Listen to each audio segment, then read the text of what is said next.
What's up, everybody? This is James, aka J Moore on keys, and I'm back with another tutorial today. Today I want to show you two very important chord progressions that are going to show up everywhere in music so much.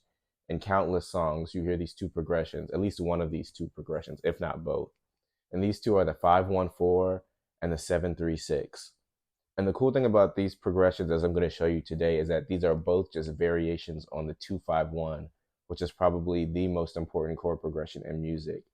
So today, we're going to be in the key of C. So let's go over the scale. C is the 1, D is going to be the 2, E is the 3, the 4 is F, the 5 is G, A is the 6, B is the 7, and back to 1.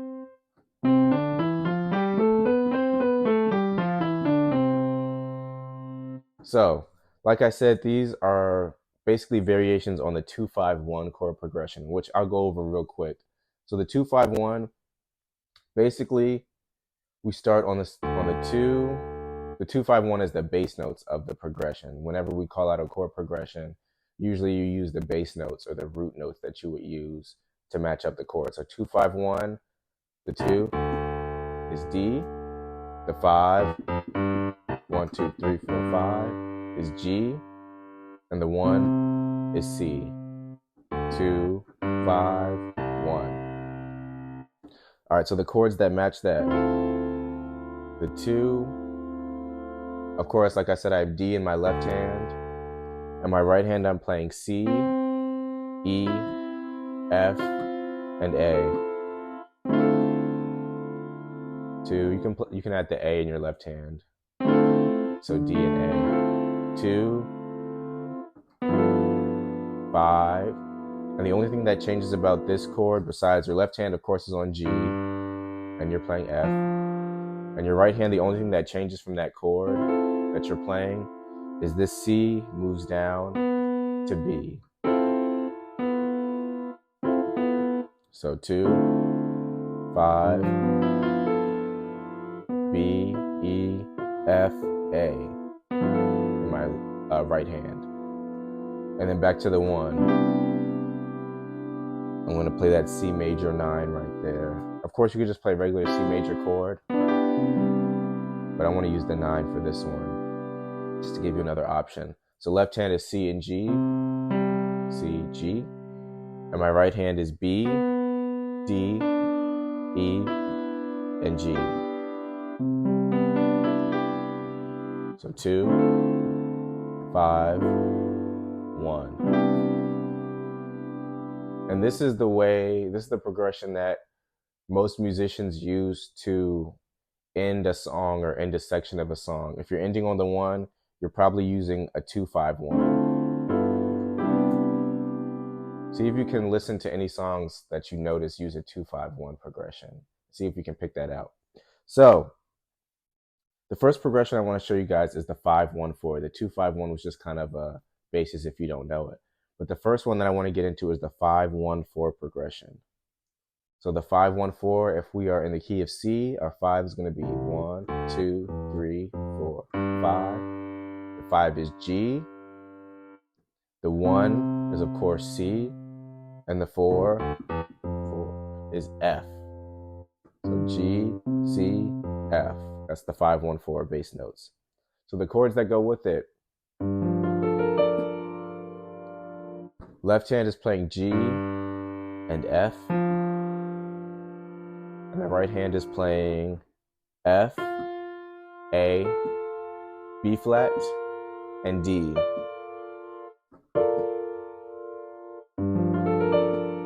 So that all together is a G minor 9 chord. 5, 1. Just like before, left hand is playing C and B flat in my left hand. In my right hand, just like I said for the 2-5-1, it's the same chord, we just dropped this F down to E. So my right hand is going to be E, A, B flat, and D. There's the 1 and the 4 My left hand, I'm doing F.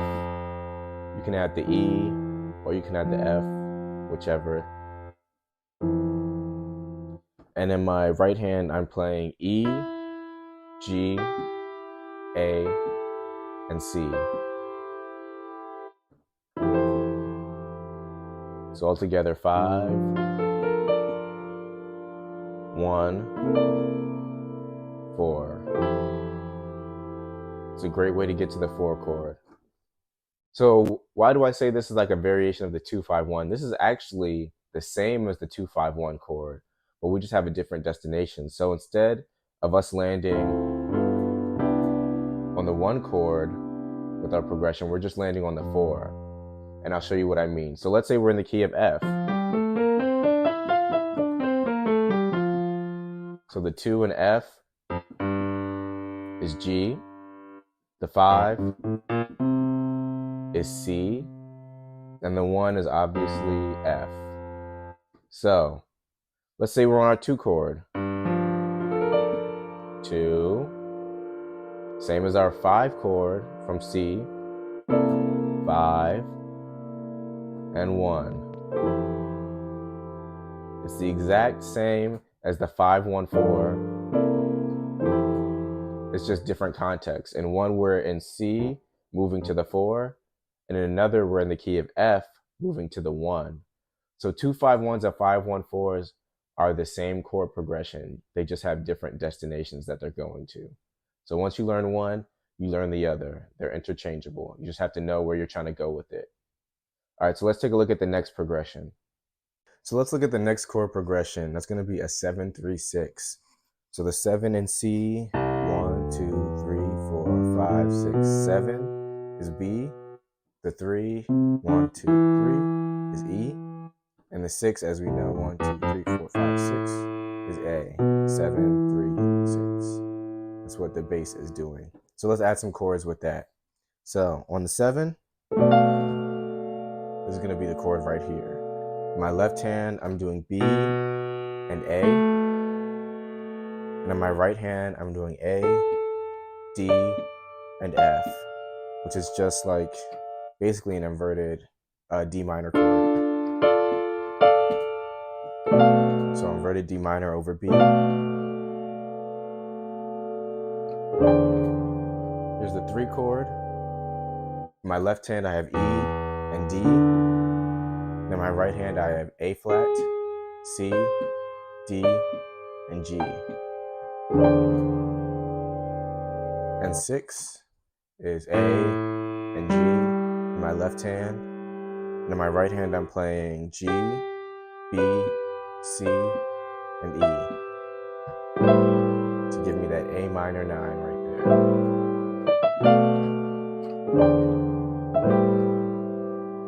So that's how I get to the 6. Now, like I said, this is another form of a 2-5-1, which may be a little bit hard to see. But if you notice, with my 2-5-1 chord, I'm ending on that C major 9. And on my 5-1-4, I'm ending on the F major 9. But the 7-3-6,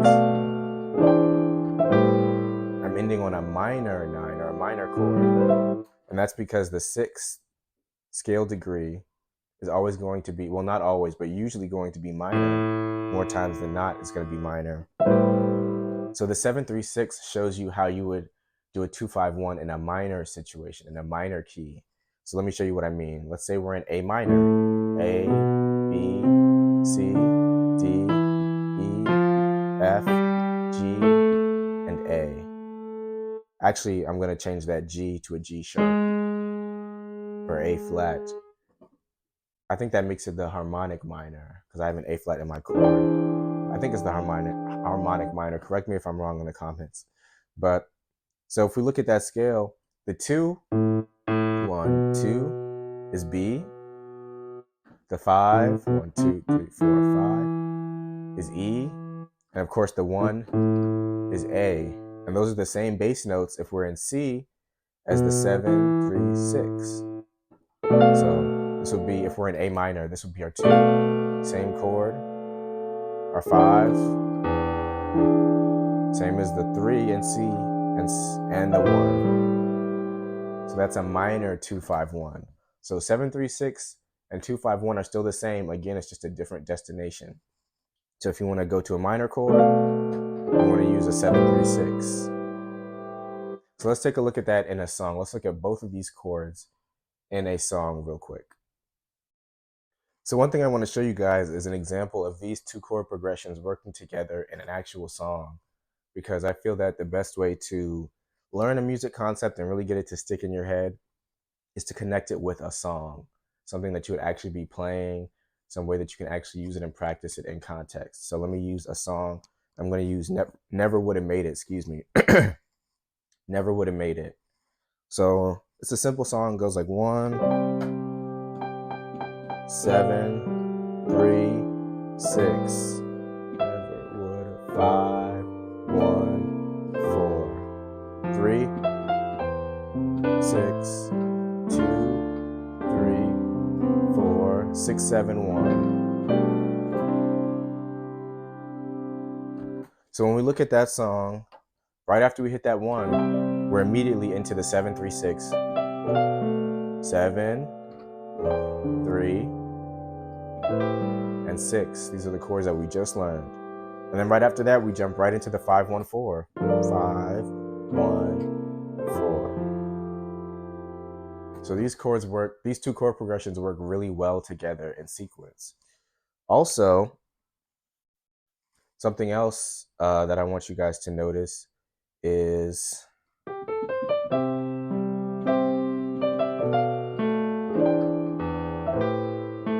it's a more melodic way of getting to the next chord, because we could play it 7, 6, 5, 4.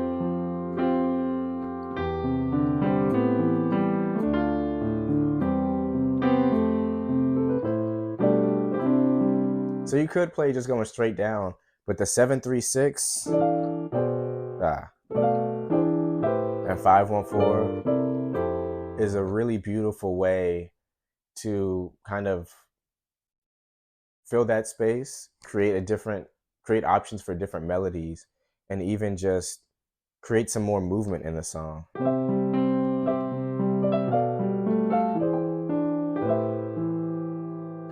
So let me play through it one more time, and I'm going to play through it a little bit differently to show you some different ways that you can play the 7-3-6 and the 5-1-4. So let's take a look. So 1,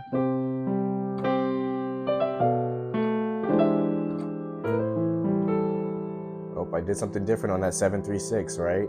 Same 7 chord, but on the 3, I played this. So why can I play that instead of doing this? It's because those are the same notes. I just rearranged the order of it. Not quite an inversion, but I did a different voicing, which means that I rearranged the notes to create a different melody, to create a different feel. So let's look at how I did that. So the chord I showed you, I'll play it up here. E, D, A flat, C, D, and G. So let's just focus on the right hand. We're going to take off this E, D, and A flat real quick. So this is what I have left. And if we look at it, it almost looks like a C major chord. And since I have an E in the bass, I can just add another E up top to make that a C major. And what I did in this exact chord voicing is I just inverted that down, so the G moves down. But I still have my E, A flat, and D that I have to put somewhere, right? So E, of course, is the bass. A flat I can add because it's the 3rd. And D I can add because it's the 7th.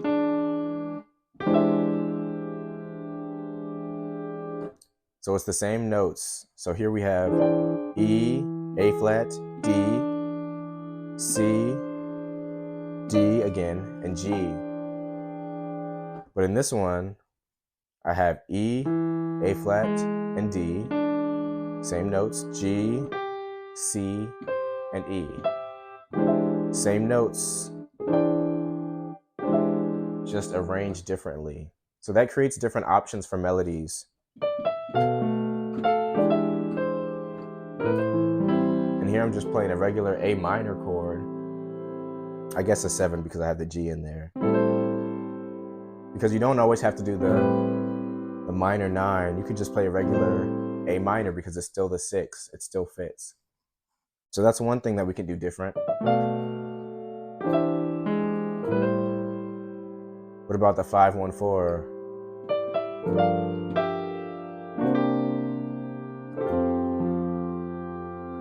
So on the 5, what did I do there? This is the chord I showed you.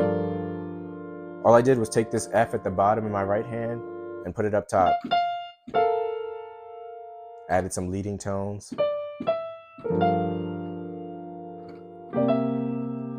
I think this is what I did. So the reason this chord works, is because I still have the C7 in my right hand, in my left hand, excuse me. And I'm just playing this quarto voicing D, G, and C. Because all that really is the C and G from the C major chord, because since I'm on the 1, I'm thinking C major. So it has the G and the C, and I added the D because you can add the 2 or the 9 in a chord.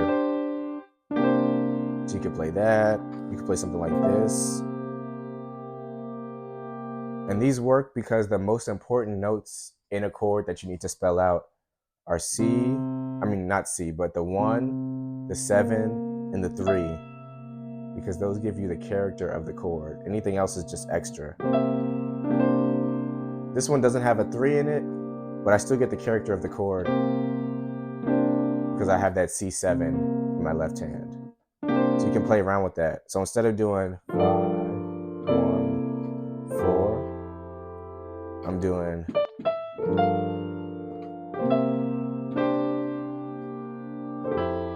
same 4, or you could just play F major because it's still a 4 chord. It's a 4 major chord. So the biggest takeaway I want you to see with that part is that these notes don't have to be played in the specific rigid way that I'm showing you.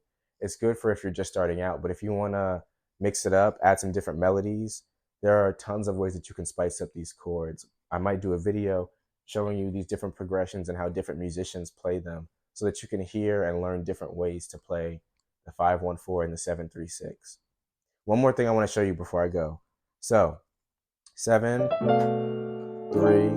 So I'm going to play it again and I'm going to add a chord and I want to see if you guys notice what it is. So. 5-1-4. Did you catch it? Let me play it one more time. 1, 7, 3, 6. What chord is that? So this is the 2 chord that you can play in that sequence after the 7-3-6. So this 2 chord kind of bridges the 2 chord progressions, the 7-3-6 and the 5-1-4. So let me show you that chord real quick. My left hand, since we're playing the 2, is going to be on D and C in my left hand. And my right hand is playing F sharp, B, C, and E. And if you're coming from the 6 chord, 7-3-6, all you're doing is changing the left hand from A to D. And that chord you had for the 6, keep it the same. Just this G at the bottom goes down to F sharp. So 2, and then you can go right into the 5-1-4. So that's a great way to bridge those 2 chord progressions. So that's all I have for you guys today. Make sure that you learn these progressions in every key, because this is going to show up in so many songs. I feel like it would be hard to go a week without hearing one of these progressions in a song. Hard to go a day even, because these progressions show up so much in music. All right. If you made it this far in the video, put in the comment section some songs that you hear these progressions in. All right. But that's all I have for you guys today. Keep practicing, keep going. Thank you for all the likes, shares, subscribes, all of the above, all the views. Excuse me. Please continue to like, share, and subscribe, watch, leave comments, all of that. I love hearing from you guys. Thank you for all your support. And thanks for watching. Happy practicing, everybody.